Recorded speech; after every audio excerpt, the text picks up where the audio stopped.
আমরা উত্তরকন্যা শিলিগুড়িতে আমরা আন্দোলন করতে গিয়ে যেভাবে পুলিশরা আমাদের উপরে টায়ার গ্যাস চালিয়েছে, আমাদের উপরে লাঠি চার্জ করেছে, সাধারণ আদিবাসী মানুষের উপরে যেভাবে লাঠি চার্জ করেছে, আমরা দিকে দিকে দেখেছেন। আমরা আন্দোলন করতে গিয়ে আমরা আদিবাসী সমাজের মানুষের কথা বলতে, আমাদের উত্তরবঙ্গের যারা বঞ্চিত মানুষের কথা বলতে গিয়ে, এই উত্তরকন্যা অভিযান করতে গিয়ে আমরা সত্যি কথা বলার জন্যে আমরা গণতন্ত্রভাবে আন্দোলন করতে গিয়ে যেভাবে আমাদের উপরে পুলিশরা লাঠি চার্জ করেছে আপনারা মানুষজন দেখেছে।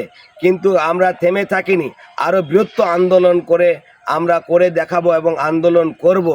আমরা পিছিয়ে থাকব না। সমস্ত আদিবাসী সমাজ আবার এক হয়ে আমরা সবাই মিলে আবার উত্তরকন্যা অভিযান আমরা আন্দোলন করব। এটা মনে যেন থাকে। যারা আজকে আদিবাসীর উপরে অত্যাচার করেছে, আজকে যারা লাঠি চার্জ করেছে, যারা বোম চার্জ করেছে, আপনারা দেখেছেন যে টায়ার গ্যাস যারা বোম বাস্ট করেছে আপনারা দেখেছেন। কিন্তু তারপরেও আদিবাসী কিন্তু পিছিয়ে পড়া নেই।